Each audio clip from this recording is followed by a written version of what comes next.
Hello everyone. Today we will discuss chapter 14 class 7th RS Agrawal math and the topic is properties of parallel lines.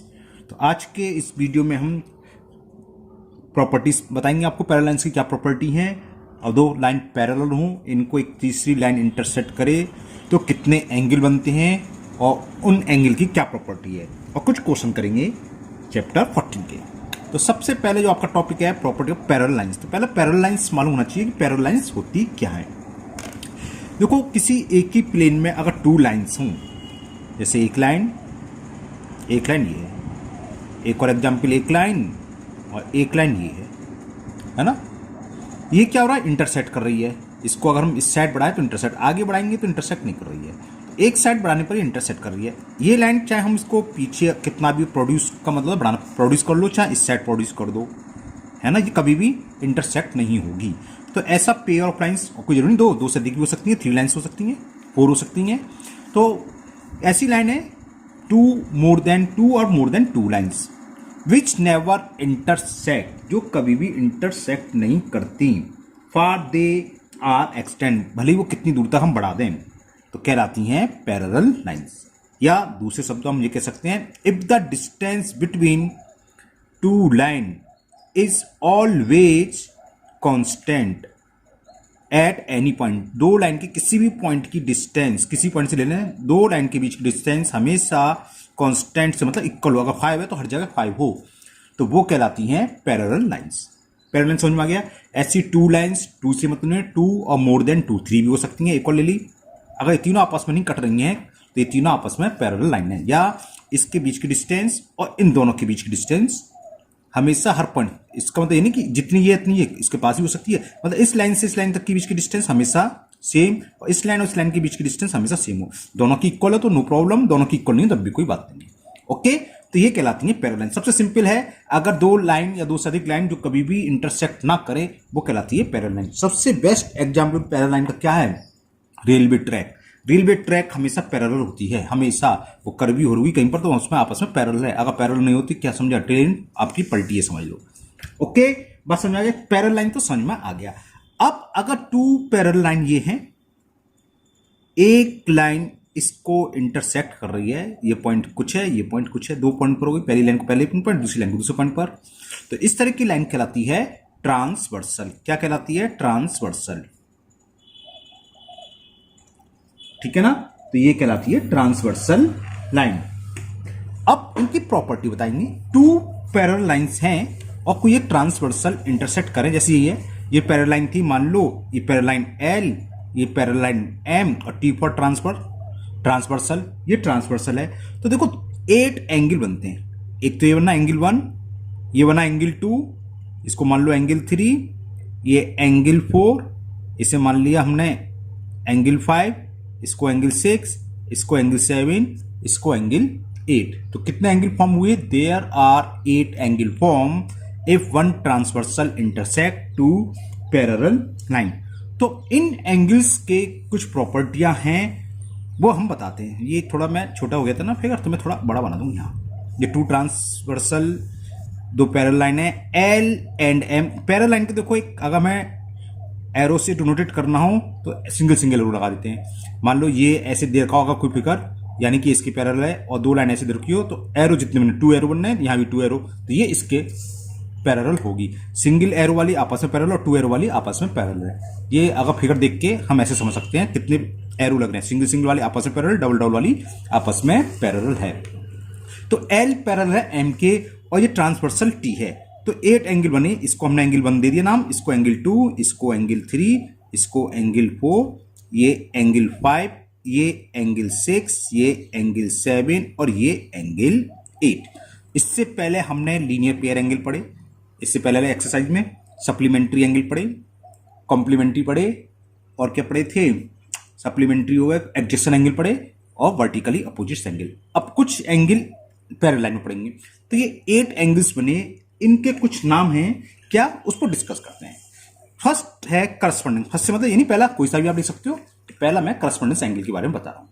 Alternate interior भी सुना होगा आप लोग ना, वो सभी ही जाएंगे। तो करस्पॉन्डिंग एंगल क्या होते हैं समझो। Corresponding angles. देखो ये पैरेलल लाइन थी और ये पैरेलल लाइन, ये ट्रांसवर्सल। तो ट्रांसवर्सल के सेम साइड होना चाहिए, ट्रांसवर्सल के लेफ्ट हैंड साइड या राइट साइड, और पैरेलल लाइन से भी सेम साइड, या तो अबव हो या नीचे, मतलब इसके अबव ले लो यानी पैरेलल लाइन के भी अबव। ये एंगल ये इसका कहलाएगा करस्पॉन्डिंग। जैसे एंगल 1 ऊपर वाली फिगर से और इसका मेजर था एंगल 5, जरा वही नेम दे रहा हूं उसमें। तो एंगल 1 और एंगल 5 ये करस्पॉन्डिंग एंगल होंगे और ये दोनों आपस में इक्वल होंगे। एंगल 1 इक्वल टू होगा एंगल 5 की। अगर एंगल 60 है 1 तो 5 भी 60 होगा। ओके, अब यही नहीं, इतनी ही नहीं है, अब इधर है, हमने बताया था सेम साइड से होना चाहिए ट्रांसवर्सल के, सेम साइड से नीचे के भी तो हो सकते हैं। ये एंगल क्या था 4 और ये एंगल क्या है 8, तो ये भी करस्पॉन्डेंस एंगल है। तो एंगल 4 इक्वल टू एंगल 8, जितना 4 होगा उतना ही एंगल 8 होगा। और भी है भाई, हमने बताया 2 लाइन पैरेलल, एक ट्रांसवर्सल लाइन के ऊपर, पैरेलल लाइन के ऊपर और ट्रांसफर के सेम साइड, तो ये इसके इक्वल होगा, ये करस्पॉन्डेंस एंगल होगा, इसका करस्पॉन्डेंस, इसका हमने नाम दिया था एंगल 2 और इसका दिया था एंगल 6। तो यानी कि एंगल 2 इक्वल टू एंगल 6, इस वाली फिगर से बात चल रही है। यहां मैंने अलग से बना दी, नाम नहीं लिखे, देखो ये था, ये एंगल 2 था और ये एंगल 6। एंगल 1 एंगल 5 के इक्वल होगा, एंगल 2 एंगल 6 के ऊपर होगा और ये एंगल इसके ऊपर, अभी रह गया ये वाला, ये एंगल इसके ऊपर होगा, है ना। पैरेलल लाइन ट्रांसवर्सल लाइन के नीचे और ट्रांसवर्सल के लेफ्ट हैंड साइड में, ठीक है। तो कौन सा होगा, एंगल 3 इज इक्वल एंगल 7। तो ये सब करस्पॉन्डेंस एंगल होंगे, जितना ये नहीं सब इक्वल होंगे। एंगल 1 इसके इक्वल होगा, 2 इसके इक्वल होगा और ये जो भी एंगल है कौन सा था, एंगल 4 बराबर होगा एंगल 8 के, और ये था एंगल 3 और एंगल 3 की वैल्यू होगी एंगल 7 की, ये मैंने लिख दिया। तो these are correspondence angle. Okay, next alternate interior angle.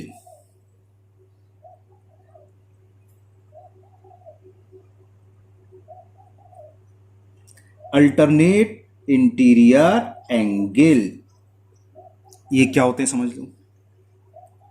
Alternate interior angle, देखो एक फिगर बनाई थी हमने, ये इसमें 8 एंगल बने थे ऊपर, 2 लाइन के अंदर होने थे, 4 सॉरी, एक ये एक ये एक ये एक ये और 4 एंगल लाइन के बाहर, जो अंदर होते हैं इंटीरियर। तो अल्टरनेट इंटीरियर यानी कि इन 4 में से कुछ होंगे। ये चारों के चारों एंगल कैसे हैं, इंटीरियर एंगल हैं। अब अल्टरनेट इंटीरियर क्या होता है वो बताएंगे, और बाकी ये चारों ये लाइन के बाहर हैं तो ये कहलाते हैं, जैसे अल्टरनेट इंटीरियर होता है इसी तरह एक शब्द अभी बताएंगे अल्टरनेट एक्सटीरियर, तो ये बाहर के एंगल होते हैं एक्सटीरियर। अब अल्टरनेट क्या होता है, देखो आपकी क्लास होती है ना, साइंस की क्लास है, कोई एक टीचर पढ़ा रहा है, छोटी क्लास की बात चल रही है कि आज फिजिक्स पढ़ाएंगे, कल केमिस्ट्री, दूसरे दिन बायोलॉजी, अल्टरनेट में एक दिन छोड़कर एक को छोड़कर एक अल्टरनेट में, है ना। इसी तरह आप देखो अल्टरनेट इंटीरियर एंगल, इस एंगल का नाम हमने 4 दिया था पहले उसमें। हमें इसका अल्टरनेट इंटीरियर फाइंड करना है। तो इंटीरियर तो एक ये है, एक ये है, एक ये है, एक ये, तो अल्टरनेट का मतलब एक छोड़कर, चाहे आप क्लॉकवाइज चलो चाहे एंटी क्लॉकवाइज, एक छोड़ दो। अगर क्लॉकवाइज चले तो इस एंगल को छोड़ दो, इसका अल्टरनेट क्या होगा, ये बात समझ में आ गया। और ये एंगल जो मैंने ऊपर लिखा था उसको नेम दिया था 6, इस एंगल का नेम लिखा था 3 और इस एंगल का नेम लिखा था 5। ओके, 1 2 3 4 5 6 7 8 ऐसे लिखे थे। तो 4 का अल्टरनेट क्या होगा, अगर हम क्लॉकवाइज चलेंगे तो एक एंगल छोड़ो इंटीरियर का तो ये आ गया, या एंटी क्लॉकवाइज छोड़ो तो एक छोड़ा 3 के बाद 6, तो 4 का अल्टरनेट होगा 6। एंगल 4 और अल्टरनेट आपस में इक्वल होते हैं, तो 4 का अल्टरनेट एंगल है एंगल 6 और 4 एंगल होगा इक्वल के 6 के। हम पूछे 3 का अल्टरनेट क्या हुआ, तो हम ऐसे चले एक छोड़ दो, 4 के बाद क्या है 5, या ऐसे चले एंटी क्लॉकवाइज 6 को छोड़ो तब भी 5 आ गया, तो एंगल 3 का अल्टरनेट एंगल होगा 5 और ये आपस में इक्वल होंगे, या एंगल 5 का अल्टरनेट होगा 3 और एंगल 6 का अल्टरनेट होगा, कुछ लोग कहते हैं ये जो जेड बनाए वो भी सही है, लेकिन जेड नहीं होता हमेशा, जेड कैसे बन जाएगा, अभी हम ऐसे भी हो सकता है, ये भी तो अल्टरनेट है ना। अगर ये पैरेलल इसके, ये भी अल्टरनेट है, बात समझ में आ गया। तो 2 लाइन पैरेलल हो, एक ट्रांसवर्सल, तो इनके अपोजिट साइड्स के जो एंगल होते हैं इंटीरियर में वो कहलाते हैं अल्टरनेट इंटीरियर एंगल, और ये आपस में इक्वल होते हैं। अगर कोई सवाल ये हो, 2 लाइन दे रखी है एक ट्रांसवर्सल, ये एंगल इसके इक्वल हो, इनके अल्टरनेट एंगल ही रखे हैं और इक्वल हो, तो ये दोनों लाइन हमेशा पैरेलल होंगी। तो अल्टरनेट इंटीरियर क्लियर हो गया। अभी हम बता रहे थे जैसे इंटीरियर है उसी तरह होता है एक्सटीरियर, तो अब आपको एक्सटीरियर समझाते हैं। अल्टरनेट एक्सटीरियर एंगल्स, वही है, दो लाइन पैरेलल, एक ट्रांसवर्सल, ये लाइन इसके पैरेलल है। एक्सटीरियर ये होगा एंगल 1 दिया था नाम, इसको हमने एंगल 2 दिया था, 3 4 और 1 2 3 4 5 6 इसे दिया था हमने एंगल 7 और इसको दिया था एंगल 8। अब ये लाइन के बाहर वाली एक्सटीरियर, ये 4 एंगल, टोटल कितने एंगल बनते थे 8, जिसमें से 4 होते हैं इंटीरियर एंगल और 4 होते हैं एक्सटर्नल। जैसे अब तो समझ में आ गया, आप लिखिए अल्टरनेट एक्सटीरियर, 1 का अल्टरनेट, एक छोड़कर 4 छोड़ दो, क्या होगा 7, जितना 1 है उतना ही 7 होगा। तो एंगल 1 का exterior angle, alternate exterior angle है 7 और ये आपस में इक्वल हो, बाहर के एंगल है, एक छोड़, चाहे हम क्लॉकवाइज डायरेक्शन चले तो एंगल 1 के बाद 8 आ रहा है, इसे छोड़ना, अल्टरनेट मतलब एक छोड़कर दूसरा, तो ये, तो 1 का अल्टरनेट हुआ 7 और 2 का अल्टरनेट एक्सटीरियर एंगल ये 8 लिख रहा है। एंगल 2 का अल्टरनेट एक्सटीरियर एंगल होगा 8, एंगल 1 7 के इक्वल होगा, 2 8, ये चारों आपस में इक्वल नहीं होंगे। हाँ, एक कंडीशन में इक्वल हो सकते हैं, कब, जब जो ट्रांसवर्सल है इस पर परपेंडिकुलर हो, तो सबके सारे के सारे एंगल, चारों के चारों एंगल, आठों के आठों एंगल मिलके क्या होंगे 90 90 90। इस कंडीशन में चारों अल्टरनेट इंटीरियर एंगल भी 90 होंगी, एक्सटीरियर सब एंगल 90 होंगे, चाहे वो वर्टिकल अपोजिट्स हो, कुछ भी हो, सब 90 90 होंगे। कब, जब ट्रांसवर्सल क्या हो, उस पर परपेंडिकुलर यानी कि 90 डिग्री पर इंटरसेक्ट करती हो। तो अभी तक 3 चीज बताई हमने, 3 angle, correspondence angle, alternate interior angle और अल्टरनेट एक्सटीरियर एंगल।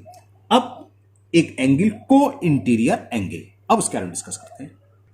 तो को इंटीरियर एंगल, इंटीरियर से समझ में आ गया, 2 लाइन ये पैरेलल थी, ये ट्रांसवर्सल, यानी कि इन चारों में से को इंटीरियर बन रहे होंगे। जैसे अल्टरनेट इंटीरियर थे, इस एंगल का नेम मैंने दिया था 4, इसको दिया है 3, इसको दिया है 5, इसको दिया था 6।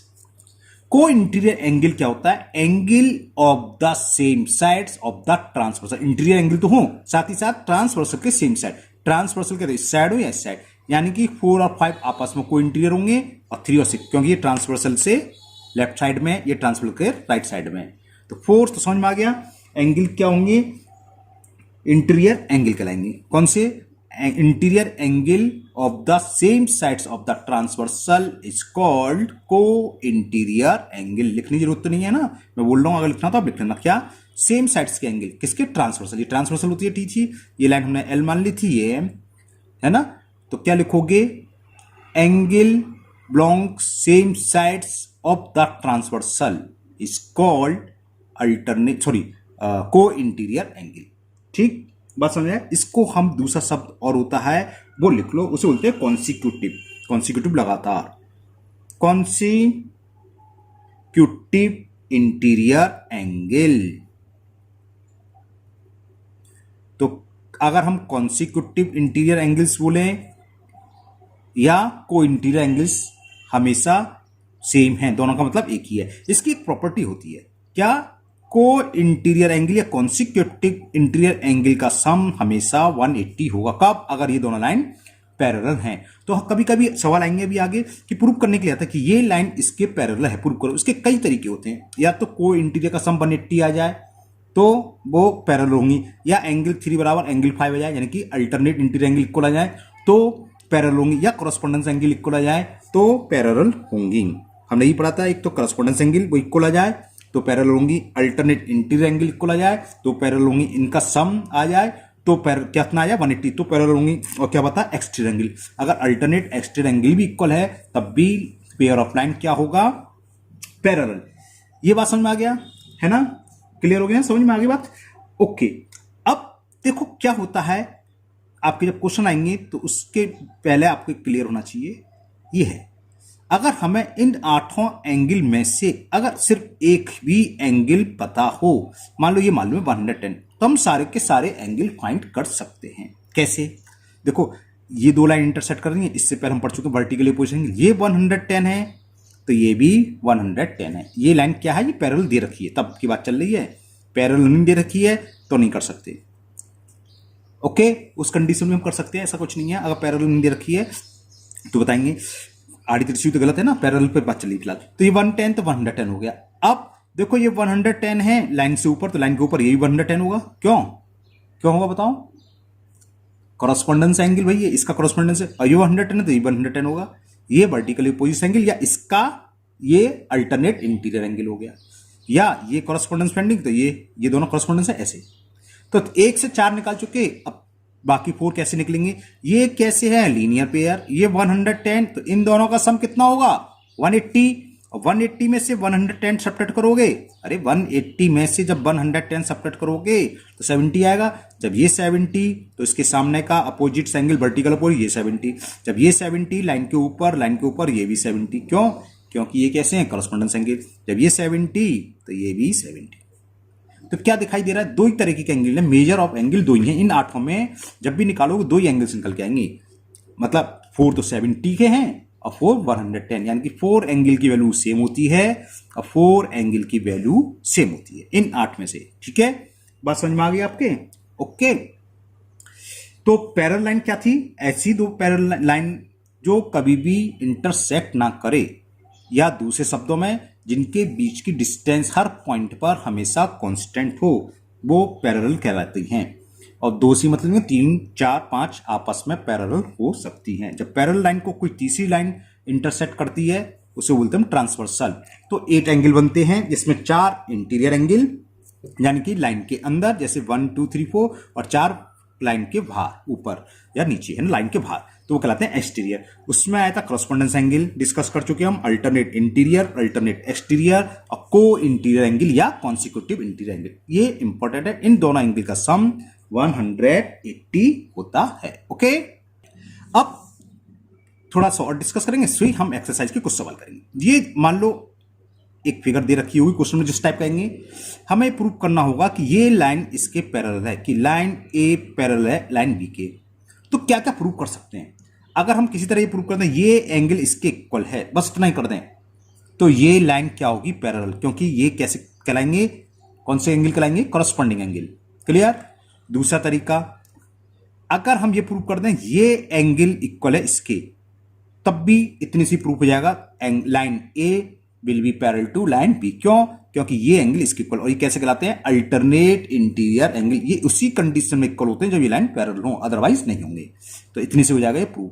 और क्या कर सकते हैं हम कि अभी बताया को इंटीरियर एंगल इस याला एंगल, कौन सा? ये तो थोड़ा नीचे याला एंगल, और ये क्या कहलाते हैं? कॉन्सिक्यूटिव इंटीरियर या को इंटीरियर लिखा था ना, कॉन्सिक्यूटिव लगाता बताया को इंटीरियर। अगर हम इन दोनों एंगल की वैल्यू अगर बाई चांस रखी हो, इन दोनों को या निकाल सकते हो, इन दोनों को ऐड कर दें, और ऐड करने के बाद अगर सम आ जाए 180, तो ये दोनों लाइन आपस में पैरेलल होगी। और एक और तरीका, अगर हम किसी तरह से प्रूव कर दें ये एंगल इस एंगल के इक्वल है, यानी कि अल्टरनेट एक्सटीरियर एंगल, तब भी ये दोनों लाइन सेगमेंट या लाइन आपस में पैरेलल होगी। ओके, तो इतने तरीके हैं, या तो अल्टरनेट इंटीरियर एंगल प्रूव कर दो, अल्टरनेट एक्सटीरियर एंगल प्रूव कर दो, या करस्पॉन्डेंस एंगल कर दो, या सम ऑफ को इंटीरियर एंगल निकाल दो। वो अगर 180 आ जाए तो ये दोनों लाइन आपस में क्या होंगी? पैरेलल। ओके, तो मुझे उम्मीद है इतनी बातें आपको समझ में आ गई होंगी। अगर कुछ भी प्रॉब्लम लगती है, आप एक बार आप वीडियो रिवाइंड करके दोबारा सुने, ध्यान से सुनिए, है ना, क्योंकि ये कॉन्सेप्ट क्लियर होगा तो ये आगे 9th में भी है। आपके इस एक्सरसाइज के मैं एग्जाम्पल भी कराऊंगा, पहले एक्सरसाइज उसके बाद एग्जाम्पल। एग्जाम्पल अच्छे हैं, कुछ एग्जाम्पल ऐसे हैं जो आपके 9th क्लास की बुक में भी है, वो एनसीईआरटी की में। ओके, तो चलिए अब टाइम ना वेस्ट करते हुए एक्सरसाइज स्टार्ट करते हैं। Exercise 14। Now exercise 14 and the first question. This figure is given. क्या given है? L is parallel to M. Parallel line पूरी मैंने बता दी, लेकिन ये बताना भूल गया, पैरेलल का सिंबल ये होता है ना, 6 में भी पढ़ा है कि L पैरेलल टू M, तो पैरेलल ये ऐसे दो कर दें, 11 सा बना दें, तो ये कह रहा था पैरेलल को L पैरेलल टू M, इसका मतलब ये होता है ना। तो लाइन दे रखी है, ये लाइन इसके पैरेलल है और ये ट्रांसवर्सल T दे रखी है। Okay, if angle 5 is 70 degree, ये 5 एंगल दे रखा है मैं 70 डिग्री के, तो find the measure of each angle 1348, 1348, बस इन 4 का निकाला। अभी हम समझाते एक एंगल हो तो हम सब एंगल निकाल सकते हैं। तो देखो एंगल 1 निकालें पहले, एंगल 1 इक्वल टू एंगल 5 के होगा, 1 इक्वल टू 5 के होगा। क्यों? ये कैसा एंगल है? क्रॉसपॉन्डिंग। इसमें हमें लिखना चाहिए जो एंगल है वो कायदे से हमें ब्रैकेट में लिखना चाहिए। तो क्यों है? ये कॉज लिखते हैं, because these are corresponding angle. और करस्पॉन्डिंग एंगल क्या होते हैं आपस में, करस्पॉन्डिंग एंगल्स को हम एंगल बना के ऐसे लिख देते हैं शॉर्ट में। तो एंगल 5 की वैल्यू दे रखी है 70, तो एंगल 1 की वैल्यू कितनी हो गई 70। तो पहला तो ये निकला है एंगल 1। फिर पूछा है एंगल 3। अब देखो एंगल 3 किसको होगा एंगल 1 के, ये कैसे एंगल है वर्टिकली अपोजिट्स एंगल, और एंगल 1 निकाल चुके हैं कि नहीं है। या एंगल 3 को हम ये भी लिख सकते हैं angle 3 equal to angle 5 alternate interior angle. अब यहां दो तरीके हैं, या तो एंगल 3 को आप एंगल 1 के इक्वल रख दो, अगर एंगल 3 को एंगल 1 के लिखकर लिखोगे तो कॉस क्या लिखोगे वर्टिकली अपोजिट एंगल, या एंगल 3 इक्वल टू एंगल 5 रखोगे तो ये कहलाता, क्योंकि ये लाइन पैरेलल है तब, तो ये कहलाते हैं अल्टरनेट इंटीरियर। तो 3 इक्वल टू 1 वर्टिकल अपोजिट्स, मैं 3 इक्वल टू 5 लिख रहा हूं जिससे कि आपको अभी जो सीखा है वो याद हो। अल्टरनेट इंटीरियर क्या होता है, करस्पॉन्डेंस कर आप कुछ भी कर सकते हो। तो मैंने लिख दिया एंगल 3 इक्वल टू एंगल 5, क्यों ये कॉज यहां लिख दिया, these are alternate interior angles. तो एंगल 3 की वैल्यू फाइंड हो गई क्योंकि 5 हमें गिवन है, और 5 किसके गिवन है 70, तो ये भी 70 आ गया। तो दो एंगल हमने फाइंड कर लिए 1 एंड 3। अब हमें करना है 4 एंड 8। अब 4 एंगल क्या होगा, एंगल 4 है, देखो या तो 1 प्लस 4 इक्वल टू 180 लिख दें क्योंकि ये कैसे हैं लीनियर पेयर, या 4 प्लस 5 इक्वल टू 180, ये कौन से हैं सम ऑफ को इंटीरियर एंगल या कॉन्सिक्यूटिव इंटीरियर एंगल भी समझाया था है ना। तो 1 प्लस 4 इक्वल टू लिखेंगे तो क्या लिखेंगे लीनियर पेयर, और 4 प्लस 5 लिखेंगे तो क्या लिखेंगे कॉस को इंटीरियर एंगल, सम ऑफ को इंटीरियर। तो मैं 4 प्लस 5 लिख रहा हूं क्योंकि आज ही सीखा है, जिससे कि आपको याद तो भी रहेगा। तो मैंने लिखा कि angle 4 plus angle 5 is equal to 180 degree, क्यों, बिकॉज अभी हमने डिस्कस करा था ये कैसे हैं कॉन्सिक्यूटिव इंटीरियर एंगल, या इसे क्या बोलते हैं सम ऑफ, शॉर्ट में लिखने के लिए को इंटीरियर ज्यादा सही रहता है, सही ज्यादा गलत कुछ नहीं होता, सही तो सही होता है ना, सम ऑफ को इंटीरियर एंगल्स। 5 की वैल्यू दे रखी थी, एंगल 5 हमें गिवन था 70 डिग्री इज इक्वल 180, तो 4 निकलाया, 4 इज इक्वल 180 माइनस 70, तो एंगल 4 इज 110 डिग्री। एंगल 8 और रह गया है, तो 8 में ही लिख देता हूं, थोड़ी छोटी सी स्पेस में, पेपर खत्म हो गया है, यही लिख देता हूं, क्यों बताता हूं, क्योंकि सिंपल है। एंगल 8 इक्वल टू होगा एंगल 4, ये रहा 4 और 8 है ना, ये कैसे एंगल कहलाएंगे बताओ, क्या कहलाएंगे, बिल्कुल सही बोल रहे हो, करस्पॉन्डेंस एंगल, क्योंकि ट्रांसफर का सेम साइड लाइन के नीचे और लाइन के नीचे। तो एंगल 4 इक्वल टू होगा दिस एंगल, और ये दोनों कैसे करस्पॉन्डेंस, या 5 plus 8 equal to 180 linear pair, ये भी लिख सकते हो। तो मैं 4 इक्वल टू 8 लिख देता हूं। तो एंगल 8 फाइंड करना, सॉरी एंगल 8 इक्वल टू 4, तो एंगल 8 की वैल्यू आ गई 110। कॉस क्या लिखोगे, करस्पॉन्डिंग, स्पेस का मैं आपने सुन तो लिया, लिख लोगे करस्पॉन्डिंग एंगल्स। ओके, तो ये क्वेश्चन कंप्लीट हुआ एक ही एक्सरसाइज में। Now we will solve question number 2। Now question number 2, and the question this figure is given L parallel to M, ये हमें गिवन है line segment L is parallel to M, line जो है LM parallel है, और ये transversal है। तो 1 2 3 4 5 6 7 8 एंगल बने हुए। मेन जो गिवन है ये एंगल 1:2 इज इक्वल 5:7, रेशो दे रखा है इन द रेशो 5:7। तो find the each measure of each of the angle 1 2 3 8, 1 find करना है, 2 फाइंड करना है, 3 फाइंड करना है और 8, ये 4 एंगल फाइंड करने। सेम उसी तरह का है, उसमें एक एंगल दे रखा था, यहां हम इसकी हेल्प से एंगल फाइंड करेंगे। तो 1 और 2 कैसे हैं, लीनियर पेयर स्ट्रेट लाइन में है, हमें पता है एंगल 1 और 2 का सम कितना होता है, लीनियर पेयर एंगल का सम हमेशा क्या होता है 180 डिग्री, है ना, होता है ना, होता है 180। तो ये एंगल 1 और 2 का सम 180, रेशो में दे रखा है 5:7। तो इसको फाइंड करने के दो तरीके, या तो 180 को 5:7 रेशियो में डिवाइड कर दो, या फिर जब कभी भी रेशियो में है तो मान लेते हैं कि let angle 1 equal to 5 ratio है, तो 5x एक कांस्टेंट लगा देते, 5x डिग्री है, and angle 2 is 7s degree. अब एंगल 1 प्लस 2 क्या होगा, एंगल 1 प्लस एंगल 2 की वैल्यू होगी 180 डिग्री, क्योंकि ये क्या है sum of linear pairs, linear pair angles, linear pair angle का सम हमेशा 180 होता है, ये आप अच्छे से जानते हैं। तो 1 की वैल्यू क्या है 5x पुट कर दो, 2 की क्या है 7x इज 180, ठीक।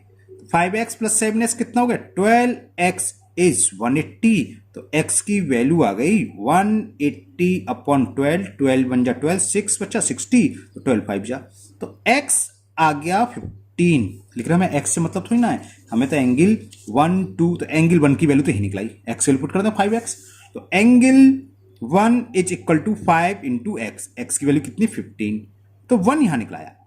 एंगल 1 जो पूछा था ये आ गया 75, एंगल 2 भी निकलाया 2 7x, एक्स की वैल्यू पुट कर दें, और x क्या निकल के आया था 15, तो एंगल 2 इज 7 इंटू 15, तो एंगल 2 भी आ गया 105 डिग्री, तो दो एंगल तो निकलाए।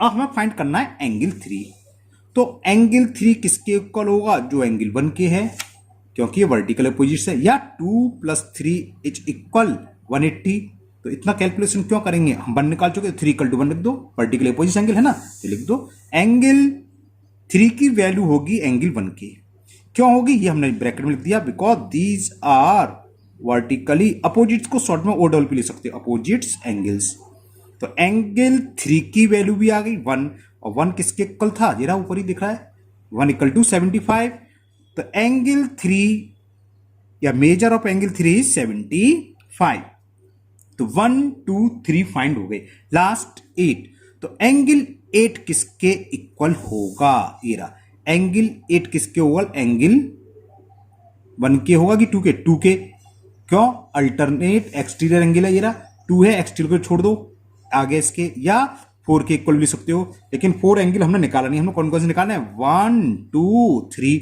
है ना, तो 8 कैसे निकलेगा, एंगल 8 होगा एंगल 2 के इक्वल, क्योंकि ये एक्सटीरियर है, कौन सा अल्टरनेट एक्सटीरियर, तो लिख दो एंगल 8 इज इक्वल एंगल 2, क्यों, because these are alternate exterior angles, तो एंगल 8 की वैल्यू वही होगी जो एंगल 2 की है, और एंगल 2 की वैल्यू क्या है 105 डिग्री। अब जरा एक बार और देख लो, हो सकता है किसी ने कर रखा हो ये किसी और मेथड से। एंगल 8 एक तरीका और था करने का कि हमने एंगल 3 निकाल लिया था, तो एंगल 3 के इक्वली क्या होगा एंगल 5, जो एंगल 3 है वो एंगल 5 होगा अल्टरनेट इंटीरियर, एंगल 3 कितना था 75, ये रहा एंगल 3 75, तो हो सकता है किसी ने कर रखा हो कि 5 equal to angle 3 alternate interior, बिल्कुल सही है, तो ये हो गया 75, फिर 5 प्लस 8 को लीनियर पेयर की प्रॉपर्टी लगा दी इक्वल 180, उससे निकाल लोगे, कैसे भी निकालो आंसर सेम आएगा। तो ये रहा आपका सॉल्यूशन, क्वेश्चन आंसर एंगल 1 का 75, एंगल 2 105, एंगल 3 75 और एंगल 8 105, 75 105 75 105। ओके, आज के वीडियो में ये 2 क्वेश्चन है, बाकी हम नेक्स्ट वीडियो में करेंगे क्योंकि वीडियो बड़ा हो जाएगा, अभी और क्वेश्चन करते हैं, और मुझे उम्मीद है ये आप लोगों को अच्छे से समझ में आ गया होगा। तो जो इंट्रो बताया मैंने है ना, इससे पहले टाइप्स ऑफ एंगल की करस्पॉन्डेंस एंगल और को इंटीरियर एंगल या अल्टरनेट इंटीरियर या अल्टरनेट एक्सटीरियर एंगल, तो उससे आपका कंसेप्ट क्लियर होना चाहिए, अच्छे से समझ लेना, तब जाके ये सवाल होंगे, है ना। और इससे पहले जो एक्सरसाइज हो चुकी है वो भी कि vertical opposite angle, adjacent angle, linear pair angle का सम क्या होता है, वो भी आपको अच्छे से मालूम होना चाहिए। बहुत इजी एक्सरसाइज है, अगर आपका कंसेप्ट क्लियर तो कुछ नहीं है, बहुत सिंपल है ना। फिर मिलते हैं नेक्स्ट वीडियो में। अगर आप पहली बार चैनल पर आए हो तो चैनल को सब्सक्राइब करना ना भूलें, साथ ही साथ बेल आइकन को जरूर पुश कर लें, जिससे कि इसके आगे के जब भी क्वेश्चन मैं अपलोड करूं वो आपके मिस नहीं हो, आपके पास उसका नोटिफिकेशन आ जाएगा। इस वीडियो को अपने दोस्तों को भी शेयर करें क्योंकि वो भी इस वीडियो का फायदा उठा सकें। फिर मिलते हैं नेक्स्ट वीडियो में। Thank you, have a nice day.